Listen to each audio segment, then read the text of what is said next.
অনেক দিন ধরে তুমি অন্যের জন্য ভদ্র ছিলে, ভালো থেকেছো, তাদের নিয়ম মেনে চলেছো, কিন্তু একটু ভেবে দেখো তো, তোমার জীবনে কি সত্যি কিছু পরিবর্তন এসেছে?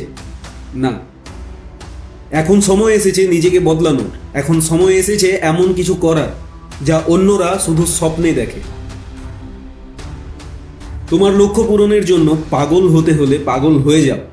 নিজের প্রতি আর নিজের স্বপ্নের প্রতি এতটাই জেদি হও যেন তোমার প্রতিটি নিঃশ্বাসে শুধু সাফল্যের গন্ধ পাওয়া যায়। 3টি নিয়ম মনে রাখো: রিসেট, রিস্টার্ট, রিফোকাস। তোমার অতীত যাই হোক তা রিসেট করো। তোমার যে স্বপ্নগুলো হারিয়ে যেতে বসেছে সেগুলোকে রিস্টার্ট করো। আর তোমার মন আর তোমার চোখকে তোমার লক্ষ্যের দিকে রিফোকাস করো। এই 3টি নিয়মকে জীবনের মূল মন্ত্র বানিয়ে নাও। নিজেকে প্রতিশ্রুতি দাও, আমি অতীত ভুলে আজ নতুন করে শুরু করব। নিজের জীবনে একটা পরীক্ষা নাও। নিজেকে বলো যে আগামী 6 মাস আমি আমার সব কিছু স্বপ্ন পূরণের জন্য উৎসর্গ করতে চলেছি। সোশ্যাল মিডিয়া, অহেতুক আড্ডা, সময় নষ্ট করা সব কিছু বন্ধ করতে হবে। 6 মাস পর তোমাকে দেখে যেন সবাই বলে সে তো এখন অন্য মানুষ হয়ে গেছে, কে জানে কোথায় কি করছে। তারা যদি তোমাকে পাগল ভাবে, ভাবতে দাও, তোমার কিচ্ছু যায় আসে না। হয়তো এই 6 মাস লোকে তোমাকে দেখতে পাবে না বলে ভাববে সে তো কোথায় আছে, তাকে আর দেখাই যায় না, সব ছেড়ে কোথাও পালিয়ে গেছে মনে হয়। তুমি বুঝে যাবে যখন তাদের এই প্রশ্নগুলো তোমার সম্পর্কে শুরু হবে, তখনই তুমি তোমার পথে সঠিকভাবে হাঁটছো। যখন সবাই তোমাকে পাগল ভাববে তখনই তুমি বুঝবে যে তুমি সঠিক পথে রয়েছো। তাদের এই ভাবনা তোমার জীবনে পরিবর্তন আনার প্রথম সিগন্যাল। তারা ভাবছে তুমি হেরে গেছো, কিন্তু তুমি জানো যে তুমি নিজের লক্ষ্যে পৌঁছানোর জন্য কঠোর পরিশ্রম করছো। পৃথিবীর ইতিহাসে যারা শূন্য থেকে শীর্ষে উঠেছে তাদের সবার মধ্যে একটি জিনিস ছিল, যে তাদের মধ্যে একটু পাগলামি ছিল। তাদের চোখে এক অদ্ভুত ধরনের জেদ ছিল। তারা জানতো আমি পারবো। তুমি জানো তোমার স্বপ্ন পূরণে তোমার ক্ষুধা যতদিন থাকবে ততদিন কেউ তোমায় থামাতে পারবে না। এই পাগলামি তোমার প্রতিটি কাজে ফুটে উঠো। তোমার প্রতিটি পদক্ষেপে যেন তুমি নিজের প্রতিশ্রুতি পূরণের দিকে আর একটু এগিয়ে যাও। তোমার সময় এবং তোমার মন এমন দুটি শক্তি যা তুমি সঠিকভাবে ব্যবহার করলে অদম্য হয়ে উঠবে। তোমাকে কেউ থামাতে পারবে না। যদি কেউ তোমার কাছ থেকে কিছু চায়, তাকে প্রয়োজন হলে টাকা দাও, কিন্তু কখনোই নিজের সময় দিও না। তোমার সময় আর মন যদি অন্যের কাজ করে তবে তোমার স্বপ্ন পূরণের আর কোনো সুযোগ কিন্তু থাকবে না। নিজেকে গোপন রাখো। নিজের পরিকল্পনাগুলো কারোর সাথে শেয়ার করার কোনো দরকার নেই। তোমার প্রতিদিনের কাজ যেন এমন হয় যে কেউ বুঝতেই না পারে যে তুমি করতে কি চাইছো।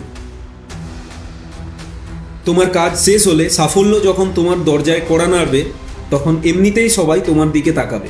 তখন তোমার কাজেই তোমার পরিচয় হবে। পাগল হও, কিন্তু কারোর জন্যে না, নিজের স্বপ্ন পূরণের জন্য। পাগল ছাড়া কেউ কিন্তু ইতিহাস গড়তে পারে না।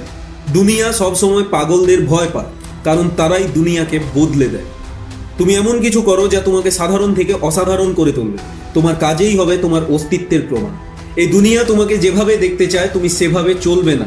তুমি তোমার নিজের পৃথিবী তৈরি করবে। তোমার স্বপ্ন পূরণে তুমি একা হলেও ভয় পেও না। তোমার এই জেদ আর কঠোর পরিশ্রমই তোমাকে তোমার সাফল্যের আরও কাছে নিয়ে যাবে। তোমার এই লড়াই শুধু তোমার নিজের জন্য নয়, তুমি তোমার পরিবারের জন্য, তোমার ভবিষ্যতের জন্য লড়াই করছো।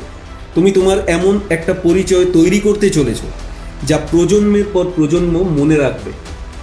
ভিডিওটি শেষ করার আগে আমি তোমায় একটি গল্প শোনাতে চাই। একটি ছেলের গল্প যে একদম শূন্যে দাঁড়িয়েছিল। তার না কোনো সম্পদ ছিল, না ছিল কোনো সাহায্য, কিন্তু তার স্বপ্ন ছিল। আর সেই স্বপ্ন পূরণে সে পাগল ছিল।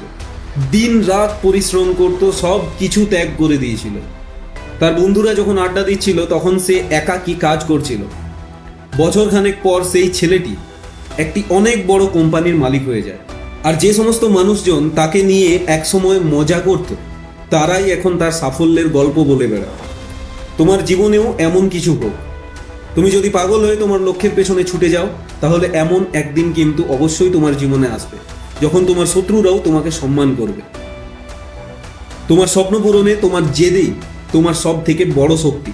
তুমি যদি 6 মাস নিজের পাগলাটে পরিশ্রমকে নিজের অস্ত্র বানাতে পারো, তাহলে তোমার জীবনে এমন পরিবর্তন আসবে যা তুমি কখনো কল্পনাও করোনি।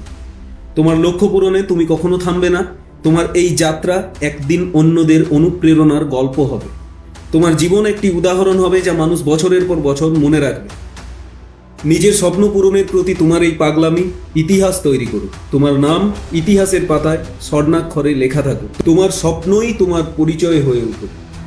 যদি এই ভিডিওটি তোমাদের ভালো লেগে থাকে তাহলে এটিকে লাইক করো, নিজের বন্ধুদের সাথে, পরিবার পরিজনদের সাথে শেয়ার করো। আর চ্যানেলে নতুন এসে থাকলে আমাদের ইউটিউব চ্যানেল এভারগ্রিন মোটিভেশন বাংলাকে অবশ্যই সাবস্ক্রাইব করো, কারণ আমরা তোমাদের জন্য এরকমই মোটিভেশনাল আর ইনফরমেটিভ ভিডিও প্রতিনিয়ত আনতে থাকি। দেখা হচ্ছে পরবর্তী ভিডিওতে।